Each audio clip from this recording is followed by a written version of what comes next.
स्वागत है आप सभी का हमारे इस चैनल पर। बेसिक जीएस थ्रू एनसीईआरटी के क्लास 8 के चैप्टर 2 का आज हम लोग सेकेंड पार्ट पढ़ेंगे। ओके, यानी कि क्लास 8 हमारा ज्योग्राफी चल रहा है और चैप्टर नंबर 2 में पढ़ा रहा था, तो इसका फर्स्ट पार्ट मैंने बना दिया है। क्योंकि ये चैप्टर थोड़ा सा बड़ा था इसलिए इसके 2 पार्ट आएंगे, एक तो मैंने पढ़ा दिया और आज एक है। ओके, तो चैप्टर नंबर 2 का आज सेकेंड पार्ट है। तो फर्स्ट पार्ट में मैंने आपको भूमि संसाधन और मृदा संसाधन के बारे में बताया था। मृदा को कैसे संरक्षित रखना है, कैसे रोकना है, कैसे उसको सुरक्षा देनी है, सब कुछ मैंने बताया था। आज के इस वीडियो में हम लोग पढ़ेंगे, एक तो जल संसाधन के बारे में पढ़ेंगे, दूसरा हम लोग पढ़ेंगे वनस्पति जीव, इनका संसाधन, इन संसाधनों का संरक्षण कैसे किया जाए, ये सारी चीज़ें हम लोग देखेंगे। देखिए, कल मैंने आपको मृदा संसाधन के बारे में बताया था, लेकिन एक चित्र छूट गया था। ओके, ये चित्र मैंने आपको नहीं समझाया था, तो इसको समझ लीजिए। यहाँ पर आपको क्या बताया जा रहा है। ओके, देखिए यहाँ पर एक ट्रे है, इसमें सिर्फ मिट्टी है। ये क्या है? मिट्टी। फिर यहाँ पर दूसरा ट्रे है आपका, और यहाँ पर भी मिट्टी है, लेकिन यहाँ पर समझ लीजिए छोटे छोटे पेड़ लगाए गए हैं, पौधे या पेड़ कह लीजिए, और यहाँ पर कुछ नहीं लगा है। ओके, तो यहाँ पर जब हम लोग पानी डालते हैं, यहाँ पर जब पानी डालते हैं तो मिट्टी बहुत ज़्यादा बहती है। देखिए, ये मिट्टी बहुत ज़्यादा बह रही है, इसमें आ रही है। लेकिन यहाँ पर पानी डालते हैं तो मिट्टी कम बह रही है। या देखिए, सिर्फ जल ही जल निकल रहा है, मिट्टी रुकी हुई है। तो यहाँ समझाने का प्रयास ये कर रहा है कि भाई, अगर हम पेड़ लगाएंगे, जगह जगह पर अगर हम पेड़ लगाएंगे खूब ज़्यादा, तो इससे क्या होगा, मिट्टी जो हमारी है उसका कटान नहीं होगा, वो बहेगी नहीं, मिट्टी बंध कर रहेगी। जो पेड़ की जड़ें होती हैं मिट्टी को बांध कर रखती हैं। यहाँ देखिए, मिट्टी बंधी हुई है, इसलिए नीचे नहीं आ रही, गिर नहीं रही। जबकि यहाँ पेड़ नहीं लगे तो मिट्टी बह जा रही, उसका कटान हो जा रहा है, यानी कि मृदा अपरदन हो जा रहा है। ओके, तो मृदा अपरदन रोकने के लिए हम एक काम क्या कर सकते हैं, पेड़ों को ज़्यादा से ज़्यादा लगा सकते हैं। इससे मृदा जो हमारी है वो संरक्षित रहेगी। तो ये जो पॉइंट है मैं बताना भूल गया था, मैंने ध्यान नहीं दिया इस पर, तो इसको मैं समझा दिया। अब फिर यहाँ हम लोग को आज पढ़ना है जल। जल को पढ़ने से पहले थोड़ा सा यहाँ पर जल के बारे में ही दिया है एक चीज़, क्या आप जानते हैं? वर्ष 1975 में मानव उपयोग के लिए जल की खपत 3850 घन किलोमीटर प्रतिवर्ष थी, जो 2000 में बढ़कर 600 घन किलोमीटर प्रतिवर्ष से भी अधिक हो गई। यानी कि अगर देखें तो 1975 में एक आदमी एक वर्ष में 3850 घन किलोमीटर पानी का उपयोग करता था एक वर्ष में। लेकिन धीरे धीरे क्या हुआ, ये जो है 6000 हो गया। आप सोचिए, लगभग दुगना से ज़्यादा, या फिर दुगना कह लीजिए, दुगना से ज़्यादा नहीं हुआ, ओके, लगभग दुगना हो गया। मतलब पानी का धीरे धीरे उपयोग बढ़ता ही जा रहा है। अब हम लोग पढ़ते हैं जल संसाधन के बारे में। जल एक महत्वपूर्ण नवीकरणीय प्राकृतिक संसाधन है। तो नवीकरणीय संसाधन क्या होते हैं, ये मैंने आपको बताया था। ओके, संसाधन 2 प्रकार के मैंने बताए थे, प्राकृतिक और मानव निर्मित, 3 प्रकार के, प्राकृतिक, मानव निर्मित और मानव संसाधन। 3 प्रकार के मैंने संसाधन बताए थे। एक तो प्राकृतिक संसाधन, एक मानव निर्मित संसाधन और एक मानव संसाधन, यानी मानव स्वयं भी एक संसाधन है। तो प्राकृतिक कारणों को मैंने 2 पार्टों में बांट दिया था, एक तो नवीकरणीय, एक अनवीकरणीय। तो नवीकरणीय संसाधन है जल। नवीकरणीय संसाधन क्या होता है, ये मैंने फर्स्ट चैप्टर में आपको बताया था कि ऐसे संसाधन जो पुनः निर्मित हो जाते हैं, यानी पुनः उत्पन्न हो जाते हैं, उनका चक्रण होता रहता है। मतलब हम उपयोग करेंगे लेकिन वो पुनः आ जाएंगे, समाप्त नहीं होते। तो ऐसे जल को हम ऐसे संसाधन को कहते थे नवीकरणीय संसाधन। मतलब नवीकरणीय का मतलब जो नवीन होते रहते हैं। नवीकरणीय मतलब जो नवीन होते रहते हैं, यानी पुनः उत्पन्न होते रहते हैं। तो डिटेल में समझने के लिए आप फर्स्ट चैप्टर को देख लीजिए। तो जल एक महत्वपूर्ण नवीकरणीय प्राकृतिक संसाधन है। भूपृष्ठ का 3/4 भाग जल से ढका हुआ है, यानी कि लगभग 70% भाग जो है वो जल ही है। इसलिए इसे जलग्रह कहना उपयुक्त है। इसलिए हम पृथ्वी को क्या कहते हैं, जलग्रह, नीला ग्रह भी कहते हैं। लगभग 3.5 अरब वर्ष पहले जीवन आदि महासागरों में प्रारंभ हुआ था। आदि महासागर मतलब जो प्राचीन सागर थे, तो उनमें जीवन की उत्पत्ति हुई थी। यद्यपि आज भी महासागर पृथ्वी की सतह के 2/3 भाग को ढके हुए हैं और विविध प्रकार के पौधे और जंतुओं की मदद करते हैं। महासागरों का जल कैसा है? लवणीय। लवणीय का मतलब क्या? नमकीन, खारा। महासागरों का जल खारा है यानी लवणीय है। लवण का मतलब होता है नमक। और मानवीय उपभोग के लिए उपयुक्त नहीं, यानी कि मानव उसका उपयोग नहीं कर सकता पीने के लिए। अलवण जल केवल 2.7% ही है। अलवण का मतलब जिसमें नमक नहीं पाया जाता, जो मीठा जल है वो कितना है? 2.7%। इसका लगभग 70% भाग बर्फ की चादरों और हिमालयों के रूप में अंटार्कटिका, ग्रीनलैंड तथा पर्वतीय प्रदेशों में पाया जाता है। अब देखिए यहाँ पर समझिए, देखिए पृथ्वी पर कुल जल की मात्रा 70%, उन जल में से 2.7% जल ही है जो मीठा जल है, जो पीने लायक है। और 2.7% जो जल है जो कि मीठा जल है, इनमें से लगभग 70% जल कहाँ है? बर्फ़ की चादरों और हिमालयों के रूप में अंटार्कटिका, ग्रीनलैंड, पर्वतीय प्रदेशों में पाया जाता है, यानी जहाँ बहुत ज़्यादा ठंड पड़ती है, जहाँ हमेशा बर्फ़ जमी रहती है, वहाँ पाए जाते हैं। अपनी स्थिति के कारण ये मनुष्य की पहुँच के बाहर है। अब भाई अंटार्कटिका में कौन जाएगा पानी लेने? ओके, तो वहाँ मतलब वैज्ञानिक जा रहे हैं, खोजबीन हो रही है, लेकिन वहाँ भी रहने के योग्य नहीं है। ओके, तो मनुष्य की पहुँच से बाहर है। केवल 1% अलवण जल उपलब्ध है और वह मानव उपयोग के लिए उपयुक्त है, यानी 1% जल है वो मानव उसका उपयोग कर रहा है। या भौम जल। भौम जल मतलब पृथ्वी के नीचे जो हम नलों से निकालते हैं, टुल्लू पंप ऐसे कुछ, मतलब जो होता है मोटर वगैरह से जो जल निकालते हैं मशीनों से, तो वो क्या होता है? भौमिकीय जल। नदियों द्वारा प्राप्त होता है, झीलों में कुछ जल होता है। ओके, तो इसके रूप में हम लोग जल प्राप्त करते हैं। वायुमंडल में जलवाष्प के रूप में भी मीठा जल पाया जाता है। तो सोचिए इतना कम, मतलब हमको लगता है कि बहुत ज़्यादा जल है, लेकिन जल तो है बहुत पृथ्वी पर। पूरा 70% जल ही है पृथ्वी का, लेकिन उसमें मात्र 1% ऐसा जल है जो पीने के लायक है, बाकी सब अशुद्ध है, लवणीय है, यानी कि नमकीन जल है, खारा जल है। उसे पिएंगे तो विभिन्न प्रकार के रोग, बीमारी हो जाएगी। फिर यहाँ कह रहा कि क्या आप जानते हैं एक टपकता नल एक वर्ष में 1200 लीटर जल व्यर्थ करता है। ओके, यानी कि जैसे हम कभी कभी होता नहीं कि ऐसे नल से पानी लेने गए, फिर पानी लेकर चले आए, तो नल से बूंद बूंद टपकता रहता है जल। तो अगर एक एक बूंद ऐसे टपकता रहेगा तो एक साल में लगभग 1200 लीटर जो जल है ऐसे ही व्यर्थ हो जाता है। तो इसलिए भाई जब भी टपके पानी, ओके, जल जब टपके तो नीचे कुछ आप रख दिया कीजिए, लोटा वगैरह, बाल्टी वगैरह, ताकि पानी उसी में रह जाए, बाहर व्यर्थ न जाए। अब यहाँ पर देखिए एक सूची दी गई है, मतलब एक आदमी सामान्यतः प्रतिदिन कितना जल उपयोग करता है उसके बारे में यहाँ पर बताया गया है। यानी लगभग 150 लीटर जल का उपयोग एक व्यक्ति प्रतिदिन करता है। सोचिए, अब यहाँ पूरा डाटा दिया हुआ है। ओके, जैसे पीने के लिए 3 लीटर प्रतिदिन, भाई एक आदमी कम से कम 3 लीटर नहीं लेकिन 1.5 से 2 लीटर पी ही लेता है। अगर कोई पानी ज़्यादा पीता है तो 3 लीटर। ओके, खाना बनाने के लिए डेली एक आदमी 4 लीटर, नहाने के लिए 20 लीटर, शौचालय यानी फ्लैशिंग वगैरह के लिए सब कुछ जो है उसमें फ्लैशिंग करवाते हैं तो उसके लिए 40 लीटर, वस्त्र धोने के लिए 40 लीटर, बर्तन धोने के लिए 20 लीटर, बागवानी के लिए 23 लीटर और कुल 150 लीटर। बागवानी का मतलब जैसे फूलों पर थोड़ा सा छिड़कने के लिए, ऐसे होता नहीं, ऐसे फव्वारे के माध्यम से थोड़ा बहुत छिड़कते हैं अगर फूल वूल लगा है आपके घर के आसपास थोड़ा, तो कुल मिलाकर 150 लीटर पानी रोज़ एक मानव खर्च करता है। अगर आप इसमें कुछ कमी कर सकते हैं तो बहुत अच्छी बात है। ओके, तो अब हम लोग इसको पढ़ते हैं।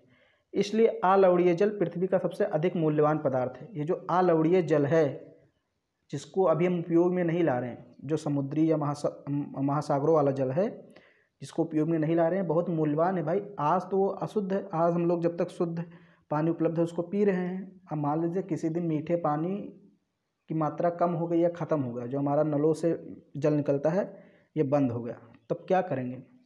समुद्र के पानी को लाएंगे, शुद्ध करेंगे, पिएंगे। तो इसीलिए जो अलवणीय जल है पृथ्वी का सबसे अधिक मूल्यवान पदार्थ है। पृथ्वी पर जल ना तो बढ़ाया जा सकता है ना घटाया जा सकता। ओके, तो जल कभी नहीं समाप्त होगा। हाँ, ये हो सकता है उसका स्वरूप बदल सकता है, कि कभी हो सकता है भाई जो जल है वो एकदम बर्फ़ के रूप में हो जाए, कभी वाष्प के रूप में हो जाए, कभी शुद्ध कभी अशुद्ध हो जाए, ये सब हो सकता है। लेकिन ऐसा है कि जो जल है वो कभी घट बढ़ नहीं सकता। इसी प्रकार मिट्टी, मतलब पृथ्वी पर जितनी चीज़ें हैं वो उतनी ही रहेंगी। देखिए, इसकी कुल मात्रा स्थिर रहती है, इसकी प्रचुरता में विविधता प्रतीत होती है, क्योंकि यह वाष्पीकरण, देखिए वाष्पीकरण, वर्षण और वाह की प्रक्रियाओं द्वारा महासागरों, वायु, भूमि और पुनः महासागरों में चक्रण द्वारा निरंतर गतिशील है। मतलब हमेशा ये जल एक फॉर्म से दूसरे फॉर्म में बदलता रहता है और चक्कर लगाता रहता है। जैसे मान लीजिए महासागरों में है तो वो द्रव के रूप में है, यानी कि द्रव है जल के रूप में, फिर वापस ऊपर, मतलब ऊपर चला गया तो वायुमंडल में गया तो वहाँ पर वो ठोस यानी बर्फ़ के रूप में हो गया, वाष्प के रूप में। ओके, फिर वो बारिश हुआ, ऐसे ठंडे प्रदेश में जो जल है वो बर्फ़ के रूप में जमा रहता है। मतलब उसका वो जो फॉर्म है गैस में भी होता है, बर्फ़ यानी ठोस में भी होता है, द्रव में भी होता है, तीनों रूपों में होता रहता है और चक्रण भी चलता रहता है। ये देखिए, मनुष्य जल की बड़ी मात्रा का उपयोग न केवल पीने और धुलाई में ही करता है वरन उत्पादन प्रक्रिया में भी करता है। ओके, यानी पीने और धुलाई, बर्तन साफ करने, कपड़े साफ करने में तो आदमी जल का प्रयोग करता ही, साथ ही साथ उत्पादन में करता है। जैसे कृषि में, उद्योगों और बांधों के जलाशयों के माध्यम से विद्युत उत्पादन करने में भी जल का उपयोग किया जाता है। मतलब कृषि में आप जानते हैं खेती करने में जल का उपयोग, उद्योगों को मतलब चलाने के लिए जल का उपयोग किया जाता है। भाई उद्योगों में जो सारी प्रोडक्ट बनते हैं उनमें जल का उपयोग किया जाता है। और आप जानते हैं डैम बना करके बिजली उत्पन्न किया जाती है, यानी बांध वगैरह बना करके, जलाशय मतलब डैम बनाया जाता है, फिर बिजली उत्पन्न किया जाता है। जल स्रोतों के सूखने अथवा जल प्रदूषण के कारण अलवणीय जल की आपूर्ति की कमी मुख्य कारक बढ़ती जनसंख्या, भोजन, नकदी फसल की बढ़ती मांग, बढ़ता नगरीकरण और बेहतर होता जीवन स्तर है। यानी जो जल प्रदूषण होता है तो वो किस कारण से होता है? जनसंख्या बढ़ रही है भाई, इसके कारण। भोजन और नकदी फसलों की मांग बढ़ रही है, इस कारण नगरीकरण ज़्यादा से ज़्यादा हो रहा है भाई। जो गांव के क्षेत्र हैं वहाँ ज़्यादा से ज़्यादा उद्योग कारखाने लगा रहे हैं ताकि बढ़ती जनसंख्या के खाने के लिए चीज़ें उपलब्ध की जा सके, बनाई जा सकें। तो इससे जो है जल काफ़ी ज़्यादा प्रदूषित होता है। और इस प्रकार यहाँ पर देखिए एक चीज़ और दी हुई है, इसको हम लोग पढ़ लेते हैं। इस साइड में जो चीज़ दी रहे ना, क्या आप जानते हैं? तो इसको पहले पढ़ लिया कीजिए। क्या आपने जल बाज़ार के बारे में सुना है? सौराष्ट्र प्रदेश में 1.25 लाख जनसंख्या वाली अमरेली शहर के पास तालुकों से पानी खरीदने के लिए पूर्णतः निर्भर, मतलब वहाँ पानी जो है सौराष्ट्र के जो प्रदेश है वहाँ पर ख़त्म हो गया। सौराष्ट्र मतलब गुजरात का, तो वहाँ पानी खरीदना पड़ता है लोग। भाई हमारे देश में तो फ़िलहाल ये चीज़ें कम हैं, लेकिन मतलब कई फॉरेन कंट्री हैं जहाँ पर मतलब जल एकदम ख़त्म हो गया है, मीठा जल एकदम नल से निकल ही नहीं रहा, तो वहाँ जल लोग खरीद कर पी रहे हैं। मतलब बहुत ज़्यादा समस्या उत्पन्न हो गई है, तो इसलिए जल को ज़्यादा से ज़्यादा बचाइए तो बेहतर रहेगा हम सभी के लिए। जल उपलब्धता की समस्याएं। विश्व के कई प्रदेशों में जल की कमी है। अधिकांश अफ्रीकी और पश्चिमी एशिया, दक्षिणी एशिया, पश्चिमी संयुक्त राज्य अमेरिका के भाग, उत्तरी पश्चिमी मैक्सिको, दक्षिणी अमेरिका के भाग और संपूर्ण ऑस्ट्रेलिया अलवणीय जल की आपूर्ति की कमी का सामना कर रहा है। अलवणीय का मतलब जिसमें लवण ना हो, यानी कि मीठे जल की आपूर्ति का सामना कर रहा है। तो ये कौन कौन से भाग हैं यहाँ पर बता दिया उसने, कि जो अफ्रीका महाद्वीप है वहाँ का क्षेत्र, पश्चिमी एशिया और दक्षिणी एशिया, पश्चिमी संयुक्त राज्य अमेरिका का भाग, उत्तरी पश्चिमी मैक्सिको और दक्षिणी अमेरिका के भाग तथा संपूर्ण ऑस्ट्रेलिया, यहाँ पर मतलब मीठे जल की कमी है। ओके, तो इसका ये सामना कर रहा है। ये ऐसे देश हैं, ये देश ऐसे जलवायु प्रदेशों में स्थित हैं जहाँ अक्सर सूखा पड़ जाता है। उनमें जलाभाव के अधिक समस्या बनी रहती है। जलाभाव मतलब जल की कमी, जल अभाव उसी से मिलकर बना है जलाभाव। तो जल की कमी की समस्या बनी रहती है। इस प्रकार जल का उपयोग मौसमी तथा वार्षिक वर्षण में विविधता के परिणाम स्वरूप हो सकता है, अथवा अति उपयोग और जल स्रोतों के संदूषण के कारण भी जल का अभाव हो सकता है। हम बहुत ज़्यादा जल का उपयोग करेंगे, बहुत ज़्यादा उसमें गंदगी फैलाएंगे, नहाने में 2 बाल्टी की जगह हम 5 बाल्टी का यूज़ करेंगे। ओके, तो समस्या हम लोग को भी हो सकती है। फिर यहाँ पर आप देख सकते हैं ये यमुना नदी है, कितनी मतलब दूषित है इसमें देखिए। ओके, यमुना नदी वाहित मल, यहाँ पर मल मतलब जो कूड़ा करकट है और गंदा जल है, इसी में प्रवाहित कर दिया जाता है, तो एकदम दूषित हो चुकी है। जल संरक्षण यानी जल संसाधनों का संरक्षण। देखिए पहला चैप्टर आप पढ़ लेंगे तो आपको ये संसाधन क्या है, संरक्षण क्या है, सबको समझ में आ जाएगा। आज के विश्व में शुद्ध तथा पर्याप्त जल स्रोतों तक पहुंचना एक बड़ी समस्या बन गई है। इस क्षीण होते संसाधन के संरक्षण के लिए कदम उठाने चाहिए। यद्यपि जल एक नवीकरणीय संसाधन है, तथापि इसका अति उपयोग और प्रदूषण इसे उपयोग के लिए अनुपयुक्त बना देता है। देखिए जल एक नवीकरणीय संसाधन है, मतलब ये ख़त्म नहीं होगा कभी, लेकिन अगर हम इसका ज़्यादा दुरुपयोग करेंगे, मतलब आवश्यकता से अधिक इसको खर्च करेंगे, तो क्या होगा, जो जल है वो तो रहेगा उतना ही, लेकिन जो मीठा जल है वो समाप्त हो जाएगा। ओके, देखिए अशोधित या आंशिक रूप से शोधित वाहित मल, कृषि रसायनों का विसर्जन, जल निकायों में औद्योगिक वायु स्राव जल के प्रमुख संदूषक हैं। यानी कि यहाँ कह रहा है कि भाई जो अशुद्ध जल होता है, अशोधित का मतलब जिसको शुद्ध ना किया गया हो, या आंशिक रूप से शोधित मतलब थोड़ा बहुत शुद्ध किया गया है लेकिन बहुत ज़्यादा शुद्ध नहीं किया गया है, अभी वो मल उसमें बहुत ज़्यादा है, या फिर कृषि रसायनों का विसर्जन। तो जब इन चीज़ों को हम जल में प्रवाहित करते हैं यानी नदी में प्रवाहित करते हैं, तो नदी क्या हो जाती है, प्रदूषित हो जाती है। यानी संदूषक मतलब ये प्रमुख संदूषक है। संदूषक का मतलब क्या, ये कूड़ा करकट मल, ये जो है इनको संदूषक बोलते हैं। तो जब इनको हम प्रवाहित करते हैं किसी जल में, तो फिर जो जल है वो हमारा प्रदूषित हो जाता है, यानी कि मीठा जल हमारा खारे जल में बदल जाता है। जल निकाय में हाँ ये मैंने पढ़ा दिया, इसमें शामिल नाइट्रेट धातुएं, देखिए ये सब धातुएं हैं। अब धातुएं अगर जल में आ गई भाई, सीसा, आर्सेनिक, अगर ये सारी चीज़ें हैं जल में तो बहुत ज़्यादा हमारे लिए प्रॉब्लम क्रिएट कर देगा। पीड़ानाशी जल को प्रदूषित कर रहे हैं, सारी चीज़ें क्या कर रहे हैं, जल को प्रदूषित कर रहे हैं।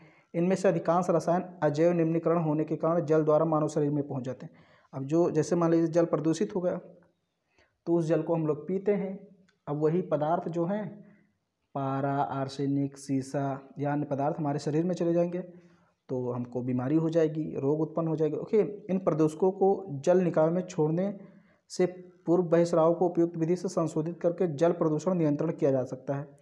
अब कह रहा है कि भाई अगर हम किसी मान लीजिए कारखाने से निकलने वाले गंदे जल को नदी में डालना ही चाहते हैं, तो मान लीजिए ये आपका नदी है और ये कोई कारखाना है, ओके, और यहाँ से कोई पानी निकल रहा है ये, तो क्या करें हम यहाँ पर एक छंदनी लगा दें। ओके, एक छंदनी यहाँ पर लगा दें ऐसे, जिससे जो यहीं पर पानी का शुद्धिकरण हो जाए, मतलब जब यहाँ से पानी जाए इसमें तो शुद्ध होके जाए, कूड़ा करकट सब बाहर ही रह जाए, तो थोड़ा बहुत हम नियंत्रण कर सकते हैं प्रदूषण पर। वही आपको बता रहा है कि उपयुक्त विधि से शोधित करके जल प्रदूषण नियंत्रित किया जा सकता है। वन और अन्य वनस्पति आवरण धरातलीय प्रवाह को मंद करते हैं और भूमिगत जल को पुनः पूरित करते हैं। यानी कि अगर हम वन लगा देते हैं, पेड़ पौधे लगाते हैं, तो ये जो धरातलीय प्रवाह है, जो जल बहता है, इसका बहाव कम हो जाएगा। जल संग्रहण पृष्ठीय प्रवाह को बचाने की दूसरी विधि है भाई, जल संग्रहण हम कर सकते हैं। जल रिसाव को कम करने के लिए खेतों को सिंचित करने वाले नहरों को ठीक से पक्का करना चाहिए। रिसाव और वाष्पीकरण से होने वाली जल क्षति को रोकने के लिए क्षेत्र को स्प्रिंकलरों से सिंचित करना अधिक प्रभावी विधि है। ये देखिए ये है मशीन, इसको बोलते हैं स्प्रिंकलर। इससे अगर हम सिंचाई करते हैं तो क्या होता है, जैसे पानी जो है वो सभी पूरे फसलों पर पहुंच जाता है, ऊपर से छींटा बारिश की तरह होता है, तो सारे फसलों पर पानी पहुंच जाता है। लेकिन अगर हम वैसे नीचे से करते हैं तो फिर धीरे धीरे पहुंचता है, तो काफ़ी ज़्यादा जल बर्बाद हो जाता है। तो इसलिए अगर इसके द्वारा हम सिंचाई करेंगे तो बहुत ज़्यादा हमारी जो जल है हमारा वो ज़्यादा बच जाएगा और सिंचाई भी पूरे खेतों में हो जाएगी बारिश की तरह। वाष्पीकरण की अधिक दर वाले शुष्क प्रदेशों में सिंचाई की ड्रिप अथवा टपकन विधि बहुत उपयोगी होती है। सिंचाई की इन विधियों को अपनाकर बहुमूल्य जल संसाधन को संरक्षित किया जाता है। टिप यानी इसको बोलते हैं टिप या ड्रिप विधि। ये जैसे मान लीजिए कहीं बहुत ज़्यादा वाष्पीकरण होता है, कोई गर्म प्रदेश है और वहाँ पर हम खेती कर रहे हैं, तो खेतों में जैसे हम पानी डालेंगे, फसलें हैं, ओके, मान लीजिए मैं थोड़ा सा यहाँ पर समझा देता हूँ। ये फसलें लगी हुई हैं आपकी,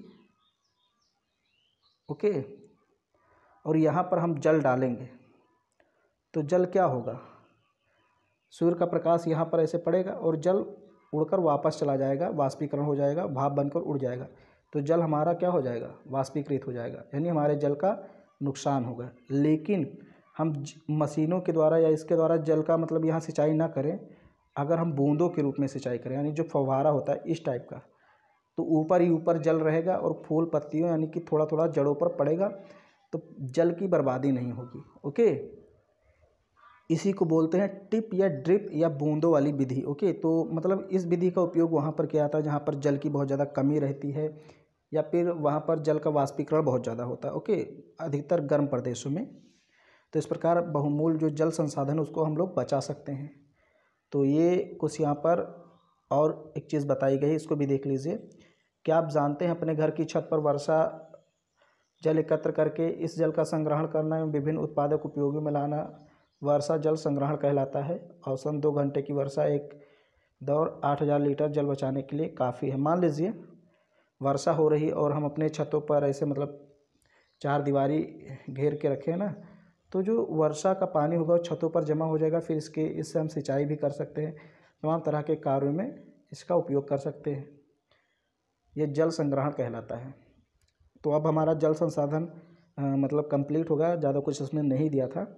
अब जो हमारा दूसरा है वो है प्राकृतिक वनस्पति और वन्य जीव। ये भी एक संसाधन उन्हें यानी कि विभिन्न प्रकार के जीव जंतु, पशु पक्षी या फिर जो वनस्पतियां हैं, औषधियाँ, ये भी क्या है, एक संसाधन है।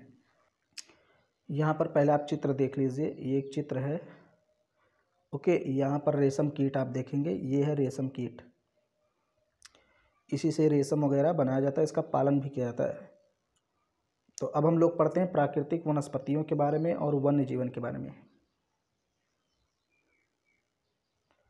स्कूल के बच्चे हस्तशिल्प प्रदर्शनी में घूम रहे थे, यानी हाथ से बनी हुई चीज़ों की एक प्रदर्शनी लगी थी, मतलब वहाँ पर हाथ से बनी हुई चीज़ें मिल रही थी, तो बच्चे वहाँ पर घूम रहे थे। प्रदर्शनी की वस्तुएं देश के भिन्न भिन्न भागों से एकत्रित की गई थी। मोना ने एक थैला हाथ में उठाया और उत्साह से कहा, यह एक सुंदर हैंड बैग है, मतलब हाथ से बना हुआ बैग है।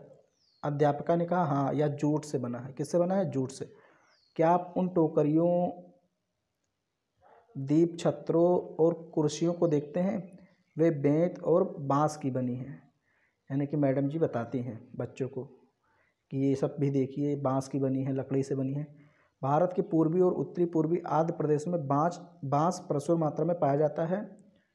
जेस्सी रेशमी स्कार्फ देखकर उत्साहित थी। जेस्सी एक लड़की का नाम है, वो रेशमी स्कार्फ देखकर बहुत ज़्यादा उत्साहित थी। यह खूबसूरत स्कार्फ है, देखो। अध्यापिका ने स्पष्ट किया कि रेशम कीटों से प्राप्त किया था। रेशम कहाँ से प्राप्त किया जाता है? रेशम कीटों से, जो शहतूत के पेड़ों पर पाले जाते हैं। यानी शहतूत के पेड़ पर रेशम कीट पाले जाते हैं, फिर उनसे रेशा प्राप्त किया जाता है, यानी रेशम, ओके। बच्चे समझ गए कि पौधे हमें अनेक विभिन्न उत्पाद प्रदान करते हैं, जिनका उपयोग हम अपने दैनिक कार्यों में करते हैं।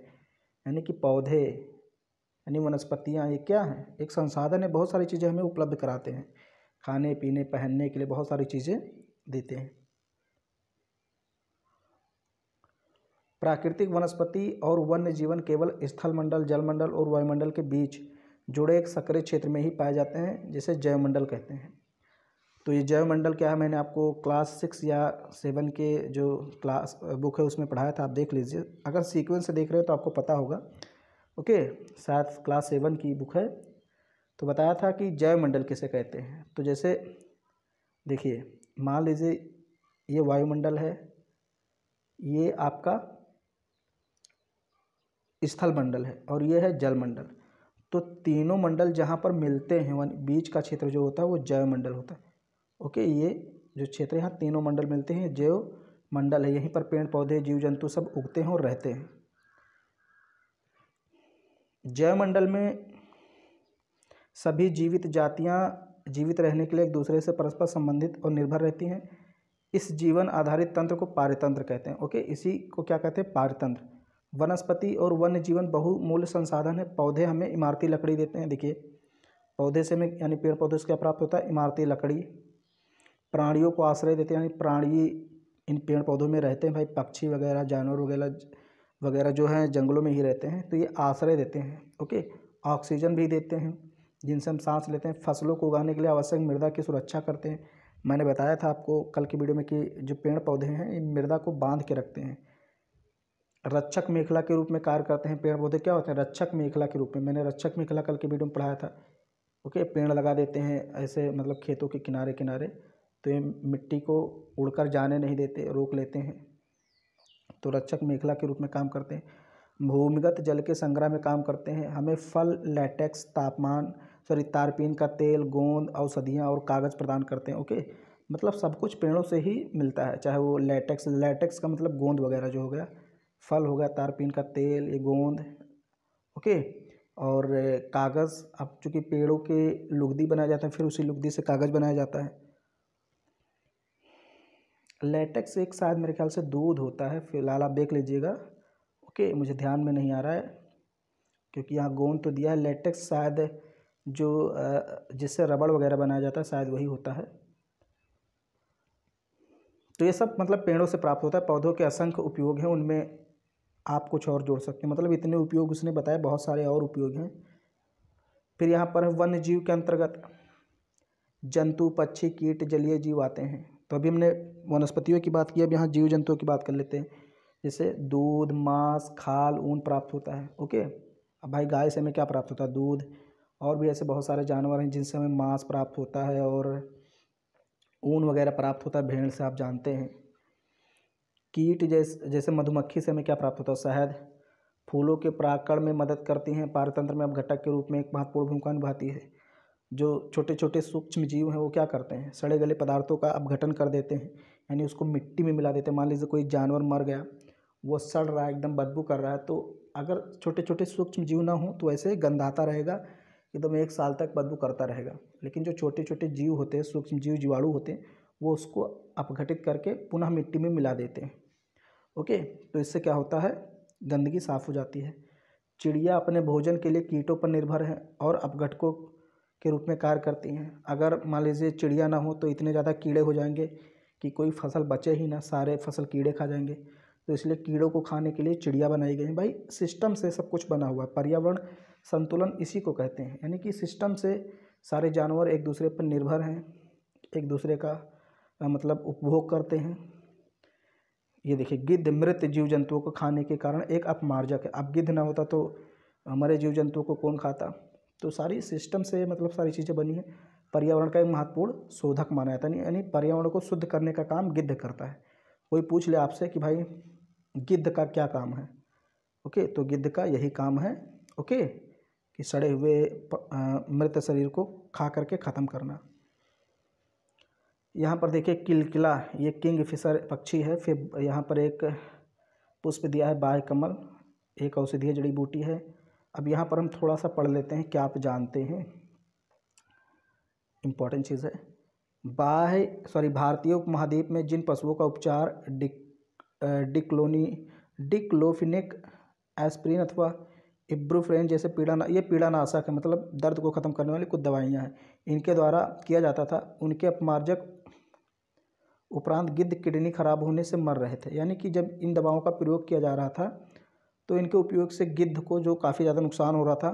पशुओं पर इन औषधियों को उपयोग करने पर प्रतिबंध लगाने के प्रयास किए जा रहे हैं तथा आरक्षित स्थान पर गिद्ध के प्रजनन के प्रयास किए जा रहे हैं।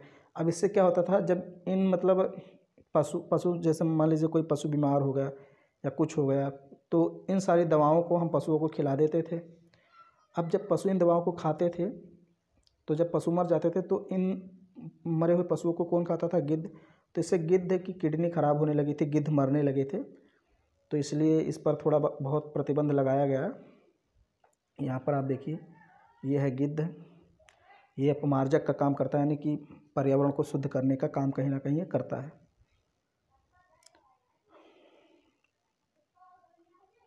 फिर है प्राकृतिक वनस्पति का वितरण। वनस्पति की वृद्धि मुख्य रूप से तापमान और आर्द्रता पर निर्भर करती है। विश्व की वनस्पति के मुख्य प्रकारों को 4 वर्गों में विभाजित किया गया है वन, घास स्थल, गुल्म और टुंड्रा।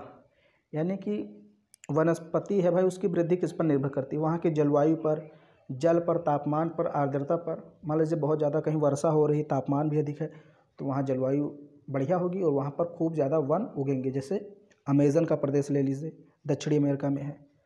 भारत के तटीय प्रदेश ले लो, पूर्वांचल जो भारत का पूर्वोत्तर का भाग है वहाँ पर ले लीजिए, वहाँ पर वर्षा काफ़ी ज़्यादा होती है, धूप भी अच्छी खासी मिल जाती है, तो इसलिए वहाँ पर वन बहुत ज़्यादा उगते हैं। और वनस्पतियों को 4 भागों में बांट दिया गया। मैंने आपको शायद पढ़ा था 3 भागों में, लेकिन यहाँ पर एक और दे दिया गया, गुल्म भी दे दिया गया। गुल्म मतलब जो कुछ फूल वगैरह हैं वो है, टुंड्रा है, घास स्थल हैं और वन है। मैंने आपको वहाँ पर बताया था 3 कि वनस्पतियों को 3 भागों में बांटा गया है। एक वीडियो मैंने बनाया है, वो BA 3rd ईयर की क्लास है, तो इसमें बताया था मैंने कि भाई जो वनस्पतियाँ हैं उनको 3 भागों में बांटा गया। एक तो वन हो गया, यानी पेड़ जो वन वाले पेड़ हैं, दूसरा हो गया झाड़ियाँ, और तीसरा मैंने बताया था घास स्थल। ओके, तो यहाँ पर 4 प्रकार से आपको बता दिया गया है। अब यहाँ देखिए, वन में अजगर, ये अजगर का चित्र यहाँ पर है। भारी वर्षा वाले क्षेत्रों में, ये देखिए मैंने अभी आपको बताया ना, जहाँ पर ज़्यादा वर्षा होगी, तापमान होगा, वहाँ पर वृक्ष ज़्यादा उगेंगे। तो वही कह रहा है, भारी वर्षा वाले क्षेत्रों में वृक्ष, विशाल वृक्ष उग सकते हैं। इस प्रकार वन प्रचुर जल आपूर्ति वाले क्षेत्रों में ही पाए जाते हैं। वन कहाँ पाया जाता है? जहाँ पर बहुत ज़्यादा जल होता है, यानी प्रचुर जल मतलब बहुत ज़्यादा जल। जैसे जैसे आर्द्रता कम होती जाती है, वैसे वैसे वृक्षों का आकार एवं उसकी सघनता कम हो जाती है। मतलब जहाँ पर वर्षा कम होगी, आर्द्रता कम होगी, वहाँ पर वृक्ष छोटे छोटे पाए जाएंगे और उनकी मतलब जो संख्या वो भी कम होती जाएगी। जैसे राजस्थान में, अब वहाँ पानी उतना बरसता नहीं, तो वहाँ के जो वृक्ष हैं काफ़ी छोटे छोटे रहते हैं और मतलब बहुत कम ही वृक्ष रहते हैं। ज़्यादातर जो गर्मी वाले पौधे हैं वही उगते हैं, कैक्टस वगैरह, नागफनी, बबूल, ये सब वहाँ पर उगते हैं।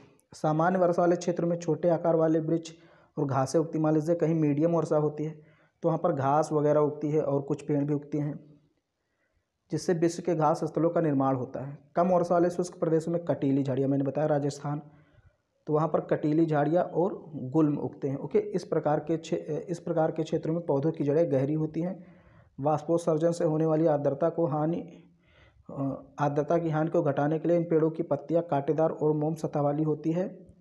तो जो आप देखेंगे कि जो गर्मी वाले क्षेत्र होते हैं, जैसे राजस्थान या फिर कोई भी मरुस्थल है, अगर वहाँ पर जो भी पेड़ पौधे पाए जाएंगे तो उनकी पत्तियाँ काफ़ी मोटी होती हैं। पत्तियाँ मोटी होती है और कटीली होती हैं। इससे क्या होता है कि वाष्पोत्सर्जन कम होता है, यानी पत्तियों से जो जल निकलने का काम है वो कम होता है। अगर जल निकल जाएगा तो वहाँ के पेड़ पौधे क्या हो जाएंगे? सूख जाएंगे। इसलिए वहाँ पर पर्यावरण के अनुसार वहाँ के पौधे अपने आप को ढाल लेते हैं। वहाँ की जड़ें जो होती हैं वो काफ़ी गहरी होती हैं। पानी की खोज में, चूँकि रेगिस्तान में पानी उतना होता नहीं, तो पानी की खोज में एकदम अंदर तक चली जाती हैं जड़ें। पेड़ पौधे वहाँ पर बहुत कम ही पाए जाते हैं।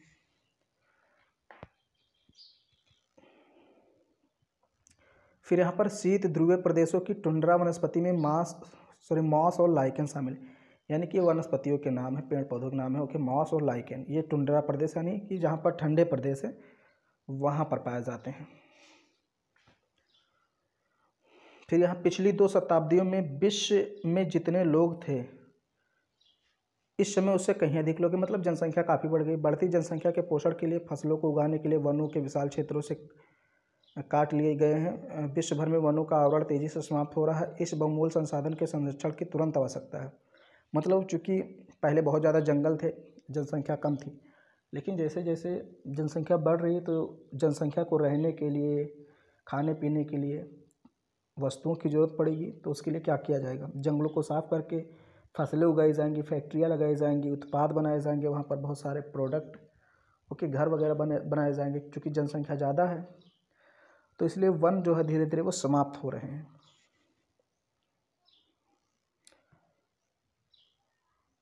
प्राकृतिक वनस्पति और वन्यजीव संरक्षण, मतलब इनका हम संरक्षण कैसे करेंगे? प्राकृतिक वनस्पति और वन्यजीव जीवन का संरक्षण पढ़ने से पहले हम लोग यहाँ पर देख लेते हैं। देखिए, ये सुनामी के कारण ये जो अंडमान निकोबार द्वीप समूह का जो वर्षा वन है इसको काफ़ी क्षति हुई है, मतलब थोड़ा बहुत बर्बाद हो गया है। तो प्राकृतिक आपदाओं और कारणों से भी वनों को या जो प्राकृतिक संसाधन उनको नुकसान पहुंचता है, हालांकि मानवीय कारक ज़्यादा जिम्मेदार हैं, क्योंकि जो प्राकृतिक कारणों से क्षति होती है वो उसकी पूर्ति अपने आप हो जाती है, लेकिन जो मानवीय कारणों से क्षति होती है उसकी जल्दी आपूर्ति नहीं हो पाती। देखिए, प्राकृतिक वनस्पति और वन्यजीव संरक्षण, मतलब हम इसका सुरक्षा कैसे करेंगे, इसको बचाएंगे कैसे। वन हमारी संपदा है, पौधों जंतुओं को आश्रय प्रदान करते हैं और साथ ही पारितंत्र को भी अनुरक्षित रखते हैं। जलवायु में परिवर्तन और मानव हस्तक्षेप के कारण पौधे और जंतुओं के प्राकृतिक आवास नष्ट हो सकते हैं। बहुत सी जातियां असुरक्षित और अथवा संकटपन्न हैं और कुछ लुप्त होने के कगार पर हैं। वनोन्मूलन, मृदा अपरदन, निर्माण कार्य, दावानल, भूस्खलन में कुछ मानव और प्राकृतिक कारक हैं जो मिलकर इन महत्वपूर्ण प्राकृतिक संसाधनों के लुप्त होने की प्रक्रिया को बढ़ावा दे रहे हैं। आज की मुख्य चिंताओं में से एक है अनाधिकार शिकार की संख्या का बढ़ना, जिससे कुछ खास प्रजातियों की संख्या तेज़ी से कम हो रही है। अब पहले मैं थोड़ा सा आपको समझा देता हूँ। देखिए, अब चूँकि जंगलों में विभिन्न प्रकार के औषधियाँ पाई जाती हैं, जीव जंतु पाए जाते हैं, उनका निवास स्थान वही है। तो अब जब हम जंगलों को साफ़ करते हैं तो बहुत सारी इससे घटनाएं होती हैं भाई। एक तो जंगलों को साफ़ करेंगे तो जो पेड़ पौधे हैं वो तो समाप्त होंगे ही होंगे, वहाँ पर जो जीव जंतु पाए जाते हैं, जानवर, वे भी लुप्त हो जाएंगे, मतलब समाप्त होंगे। अभी आपके रहने का घर छीन लिया जाए, पहनने का कपड़ा लत्ता सब कुछ आपका जो है छीन लिया जाए, तो आप जी के क्या करेंगे? आप धीरे धीरे मरने लगेंगे। खाने पीने के लिए आपकी सारी वस्तुएं छीन ली जाए तो हम मर ही जाएंगे। तो ऐसे जीव जंतुओं से हम उनके घर छीन रहे हैं, खाने पीने की चीज़ें छीन रहे हैं, तो धीरे धीरे वो लुप्त हो जाएंगी, यानी प्रजातियाँ जो हैं वो नष्ट हो जाएंगी। और कई प्रजातियाँ तो नष्ट हो ही गई हैं और कई नष्ट होने के कगार पर हैं। ओके, और जब जंगल नष्ट करेंगे तो मैंने बताया था भाई कि जो मिट्टी है ढीली होगी तो मृदा अपरदन होगा। ओके, भूस्खलन होगा, मतलब ज़मीन ऐसे ढह जाएगी, एकदम भुरभुरा कर गिर जाएगी। यहाँ पर एक शब्द आया है दावानल। ओके, दावानल का मतलब आप इतना समझ लीजिए अभी क्लास 8 के बेसिस पर कि जंगलों में कभी कभी प्राकृतिक रूप से आग लग जाती है तो इससे भी काफ़ी नुकसान होता है। निर्माण कार्य का मतलब जंगलों को साफ करके फैक्ट्री लगाना, घर बनाना। वनोन्मूलन का मतलब वनों को काटना। तो इन सारी चीज़ों से, या फिर कभी कभी होता है भाई जो जीव जंतु हों इनके शिकार पर भी बहुत ज़्यादा लोग ध्यान देते हैं, मतलब इनका शिकार बहुत ज़्यादा करते हैं। जैसे शेर के खाल को प्राप्त करने के लिए, जो जानवर इनकी खाल या दांत को प्राप्त करने के लिए इनका शिकार किया जाता है, इनको मार दिया जाता है, मतलब। तो इससे क्या होता है, जीव जंतु काफ़ी ज़्यादा प्रॉब्लम में आ जाते हैं और उनकी संख्या धीरे धीरे कम हो रही है, जो कि हमारे लिए सही नहीं है। ये देखिए यहाँ पर आगे दिया भी है, पशु खाल, चमड़ा, नाखून, दांत और पंखों के साथ साथ सींगों के एकत्रीकरण और गैर कानूनी व्यापार के लिए जंतुओं का अनाधिकार शिकार किया गया है। ओके, अब इनकी सींगों के लिए भाई लोग इनको मार देते हैं। हाथी के दांत के लिए हाथी को मार दिया जाता है, शेर के चमड़े के लिए, खाल के लिए उसको मार दिया जाता है। तो बहुत सारे ऐसे जानवर हैं जिनके जो शरीर के कुछ पार्ट हैं वो उपयोगी होते हैं, इसलिए लोग मार देते हैं बिना अधिकार के, गैर कानूनी रूप से। तो इस पर रोक लगानी चाहिए। इनमें से कुछ जंतु जैसे चीता, शेर, हाथी, ब्लैक बक, ये है ब्लैक बक, ओके, मगरमच्छ, दरियाई घोड़ा, हिम तेंदुआ, शुतुरमुर्ग और मोर हैं। इनका संरक्षण जागरूकता बढ़ाकर ही किया जा सकता है। मतलब लोगों में हम बताएंगे, लोग जागरूक होंगे तो इनको हम संरक्षित कर सकते हैं। ये देखिए, राष्ट्रीय उद्यान, वन्यजीव अभयारण्य, जैव मंडल निचय हमारी प्राकृतिक वनस्पति और वन्य जीवन को सुरक्षित रखने के लिए बनाए जाते हैं। आप देखेंगे राष्ट्रीय उद्यान बने हुए, मतलब जहाँ पर आप जानते हैं बहुत ज़्यादा जंगली जीव जंतु रहते हैं। जैसे कोई जंगल है तो उसको सरकार ने उसकी चारों तरफ उसके बाउंड्री घरवा दी ऐसे। अब जो जीव जंतु हैं वो उसी में रहेंगे, यानी कि वहाँ पर जाना या शिकार करना मना कर दिया जाता है, गैर कानूनी घोषित कर दिया जाता है, वहाँ पर आप शिकार नहीं कर सकते। तो उसको बोला गया राष्ट्रीय उद्यान। जैसे जो पार्क होते हैं या जो चिड़ियाघर वगैरह होते हैं वो बनाए जाते हैं। ओके, वहाँ पर गुफा बनाई जाएगी, प्राकृतिक रूप मानव निर्मित गुफा होगी, चिड़ियाघर में गुफा वगैरह बनाई जाती है। जबकि जो राष्ट्रीय उद्यान हैं या अभयारण्य वगैरह हैं ये बनाए नहीं जाते। कहीं अगर जंगल है तो जंगल के चारों तरफ बस क्या करेंगे, बाउंड्री घेर देंगे, ताकि जीव जंतु उसी में रह जाएं, उन पर कोई ज़्यादा मतलब उनको परेशान ना कर सके या फिर शिकार उनका ना कर सके। और जंगल लगा हुआ है तो जो जीव जंतु हैं उनको भी महसूस होता है कि हम अपने घरों में ही हैं। ओके, तो ये सब मतलब जो चिड़ियाघर, पार्क, विभिन्न तरह के या फिर राष्ट्रीय उद्यान, अभयारण्य, ये जो सब बनाए जाते हैं सब जीव जंतुओं के संरक्षण के लिए ही बनाए जाते हैं। सकरी घाटियों, झीलों, आर्द्रभूमि का संरक्षण मूल्यवान संसाधन नष्ट होने से बचाने के लिए आवश्यक है। फिर यहाँ देखिए पेपर कटिंग, ये देखिए सारी चीज़ें हैं। ये सब जंगलों में आग लग जाती है या फिर और सारी चीज़ों से जो नुकसान होता है पर्यावरण को। ये देखिए क्या लिखा है यहाँ पर, forest fires kill 41 in Greece, यानी यूनान में आग लगने से जंगलों में 41 की मौत हो जाती है। फिर ये कैलिफोर्निया फायर्स और California breathes easy as fire tamed, बहुत सारे यहाँ न्यूज़पेपर कटिंग दिए हुए हैं। अभी देखिए क्रियाकलाप है, कुछ आपको बताना है इसमें कि अग्नि कैसे प्रारंभ हुई, मतलब आग की खोज कैसे हुई, ये सब आपको बताना है। बाकी आगे हम लोग पढ़ते हैं राष्ट्रीय उद्यान क्या है। देखिए राष्ट्रीय उद्यान वर्तमान और भविष्य की पीढ़ी के लिए एक या अधिक से अधिक पारतंत्रों को पारिस्थितिक एकता की रक्षा के लिए नामित किया गया प्राकृतिक क्षेत्र, यानी प्राकृतिक क्षेत्र है उसको नामित कर दिया गया, यानी उसका कोई नाम दे दिया गया कि ये आज से ये उद्यान है। फिर वहाँ पर आप नहीं जा सकते हैं, हाँ घूमने के लिए जा सकते हैं बंद गाड़ियों के माध्यम से, क्योंकि वहाँ पर शेर, भालू, चीता वगैरह असली में रहते हैं। चिड़ियाघर में नहीं है कि एकदम मतलब उनको गुफा में कैद कर दिया गया पिंजड़े में। वहाँ पर राष्ट्रीय उद्यान में जो जीव जंतु होते हैं, शेर, भालू, चीता, वो सब घूमते रहते हैं स्वतंत्र रूप से। तो वहाँ आप ऐसे नहीं जा सकते। वहाँ पर अगर आपको जाना है तो बंद गाड़ियों में जाइए। आपने फिल्मों में देखा होगा बंद गाड़ी में लोग जाते हैं, फिर अंदर से ही बाहर देखते रहते हैं। जालीदार गाड़ी होती है।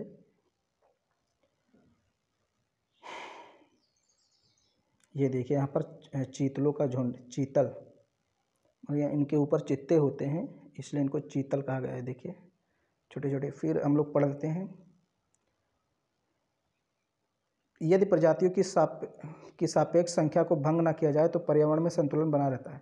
यानी प्रजातियों की सापेक्ष संख्या मतलब जितनी जिसकी आवश्यकता है उतनी अगर रहे तो पर्यावरण संतुलन रहेगा। मान लीजिए जितने कीटों की आवश्यकता कीट उतने ही रहे, जितनी जनसंख्या आदमियों की आवश्यकता उतनी ही आदमी रहे, जितने शेर की आवश्यकता उतने।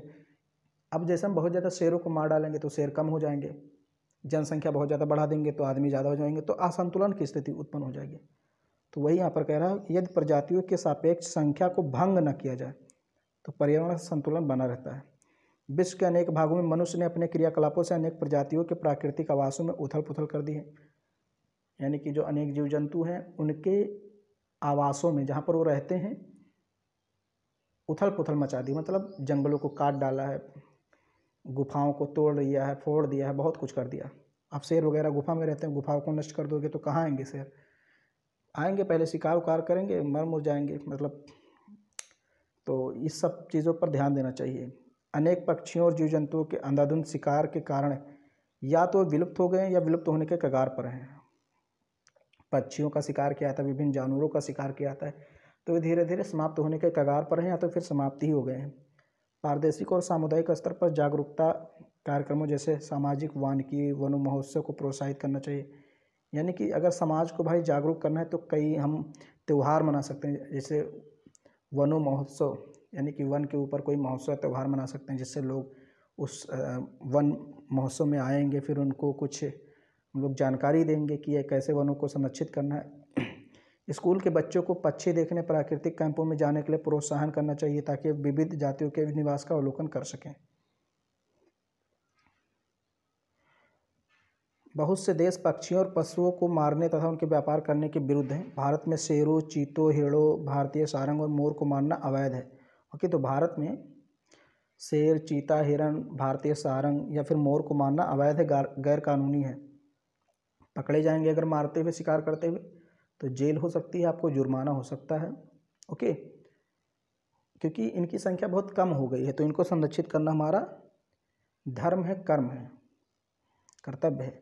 एक अंतर्राष्ट्रीय परिपाटी CITES, the convention on international trade in endangered species of wild fauna and flora, यानी कि वनस्पति और जीव जंतु फौना एंड फ्लोरा की स्थापना की गई है।